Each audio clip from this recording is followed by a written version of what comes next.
هتعمل ايه لو بنت ركبت معاك على برنامج اندرايف وقالت لك انت لو ما اعتذرتليش انا هصوت وهلم عليك الناس وهعمل لك مشكله؟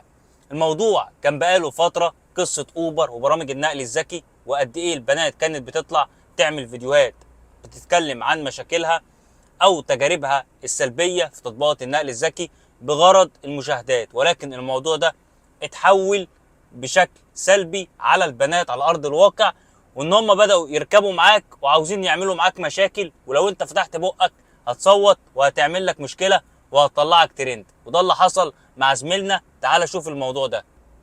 كابتن محمد، انا اللي بعت لك على الابلكيشن التيك توك امبارح، وبعت لي الرقم بتاعكم. حصل معايا مشكله امبارح من 3 ايام بالظبط في الطريق. خدت رحله من الحومديه متجهه لمستشفى كفافي اللي هي عند جامعه النيل. تمام.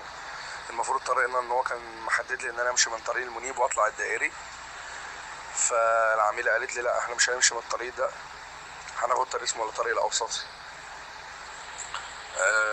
طريق اسمه طريق الاوسط. الطريق ده عليه رادارات وكده، واول ما طلعته كنت ماشي على سرعه 110. فالعميله بتقول لي انا مستعجله وعندي امتحان، يا ريت تسرع السرعه شويه تخليها 130. قلت لها يا فندم كده مش هينفع اتخطى السرعه عن 120، لان الطبيب بيقول ان انا ما اقدرش امشي اكتر من 120. راحت وبعدين قلت لها خلاص تمام ماشي همشي على سرعه 120. راحت قالت لي على فكره من حقي. رحت رديت عليها وقلت لها لا مش من حقك انك تقولي لي امشي على سرعه كام. راحت ردت وقالت لي من حقي ان انا امشي على سرعه اللي انا عاوزاها، سواء تجري او ما تجريش، والطريق اللي انا عاوزاها تمشي منه او ما تمشيش منه. رحت رديت عليها وقلت لها مش من حقك. راحت سكتت. جت تتكلم في التليفون مع حد، باين مع صحابها، خلت صحابها استنوها عند الجامعه. فضلنا طول الطريق ساكتين لمده نص ساعه لحد ما وصلنا. وطبعا لما غيرت الطريق ده كان في فرق 10 كيلو. انا ما طلبتش منها زياده في ال 10 كيلو. الابلكيشن ده كان على ابلكيشن ان درايفر، ما طلبتش منها فرق ال 10 كيلو، ما طلبتش منها زياده نهائي. فالمهم قبل ما نوصل بدقيقه عند الجامعه قالت لي انت لازم تعتذر لي وتتاسف لي دلوقتي. قلت لها اتاسف لك عليه؟ بتقول لي عشان انت بتقول لي مش من حقك. قلت لها يعني ايه مش من حقك؟ ايوه هو فعلا مش من حقك ان انت تقولي لي اجري على سرعه كده. قالت لي لا من حقي ان انا اقول لك انت بتاخد فلوس على مقابل ان انا بتوصلني، بدل ما اتبهدل في انت بتاخد فلوس وانت مش عارف انت بتتكلم مع مين. انا دكتوره. قلت لها يعني ايه دكتوره؟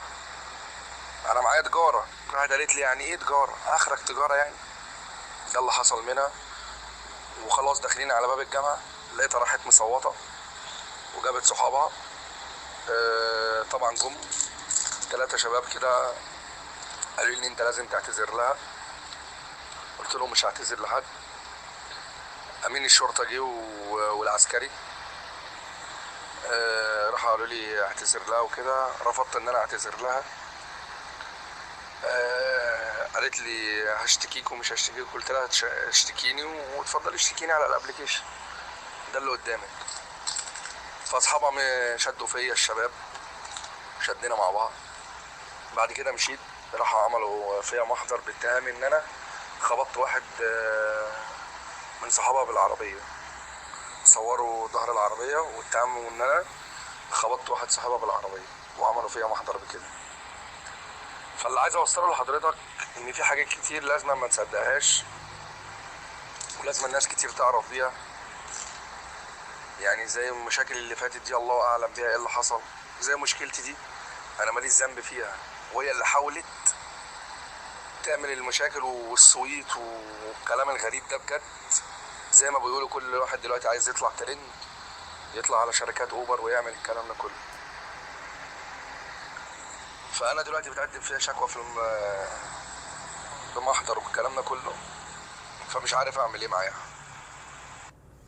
زي ما انت سمعت كده، دي مشكلة من ضمن مشاكل كتير قوي بتحصل وشكاوي كيدية كتير بتتقدم في كباتن النقل الذكي اللي هم نازلين يشتغلوا وياكلوا عيش. ده جاله مشوار من الحوامدية، العميلة طلبت منه ان هو يمشي اوسطي. الاوسطي طبعا انت هتلاقيه رايق بس هيحرق معاك كيلومتر كتير. الغلطة اللي انا شايفها من وجهة نظري اللي هو عملها، اول ما قالت له عايز امشي اوسطي، طب هنا نقف. الرحله دي على برنامج اندرايف، وبرنامج اندرايف التسعيره فيه متثبته، فهو البرنامج محدد الاجره على اساس ان هو هيمشي منيب يطلع الدائري. عايزه تمشي اوسطي، لا هنا اقف في 10 كيلو متر زياده، يلا بينا نحسبهم نشوفوا هيعملوا معانا كام ونضيفهم على ثمن الاجره دي. كده رقم واحد. ولكن الراجل قال لك يعني انا 10 كيلو فرق بس انا مش عايزهم. طلعوا على الاوسطي طبعا مستعجله، عايزه يمشي على سرعه اكتر من 120. طبعا هو قال لها لا انا سرعه الطريق 120، وده تصرف سليم مع اي حد يكون راكب معاك ويقول لك اجري بسرعه. اجري بسرعه ديت انا اقصى حاجه امشيها سرعه الطريق اللي قدامي. الطريق ده 90 انا اخري معاك 90، الطريق ده اخره 100 انا اخري معاك 100، الطريق ده اخره 120 انا اخري معاك 120 زي سرعه الطريق. لان انت محدش هيعوضك على الرادارات اللي انت ممكن تاخد مخالفه فيها، ولا العميل اللي راكب معاك، ولا الشركه اللي انت شغال معاها.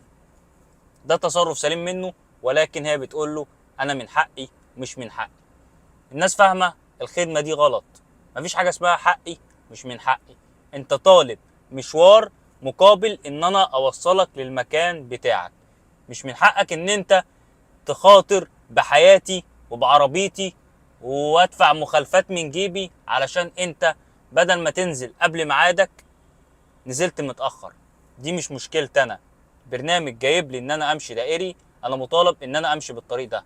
حابب تغير طريق تاني في اي تطبيق رحله مثبته مفيش مشكله، ممكن نغيره، بس هنضيف الكيلو متر الزياده. طبعا دي سابته لحد ما وصل فين؟ لحد ما وصل لحد الجامعه بتاعتها واصحابها. بقى انت عارف ايه الشباب في ايام الجامعه بتبقى ايه، روشه وانا جامد قوي يا ماما. فايه صاحبها علشان يطلعها من القصه راح عمل محضر في صاحبنا ده ان هو خبطه بالعربيه. فالموضوع مش محتاج اقول لك ان هي اشتغاله، بدليل ان الراجل طلع ذوق معاها ان هو طلع اوسطي، وطلع ذوق معاها للاخر ان هو وصلها لحد الجامعه. والمشكله دي ما حصلتش غير قدام المكان اللي هي عايزه تنزل فيه. معنى كده ان هي استنت لما وصلها واطمنت وكلمت صحابها وعملت له كمين علشان تقول له اعتذر لي. يعني شوف العقليه المريضه وصلت لحد فين، ان واحده نفسها تسمع ان انت بتعتذر لها يا كده يا تصوت وتعمل لك مشكله وتلبسك في مصيبه وانت نازل تشتغل وتاكل عيش، تلاقي نفسك راحت عمل لك محضر ملوش اي 30 لازمه. كل ده ليه؟ فده يا جماعه موقف من ضمن المواقف اللي ناس كتير بتتعرض ليها، واحنا ممكن نكون يعني ما وصلنا لهاش وما حدش دخل اتواصل معانا قال لنا على المشكله اللي حصلت معاه.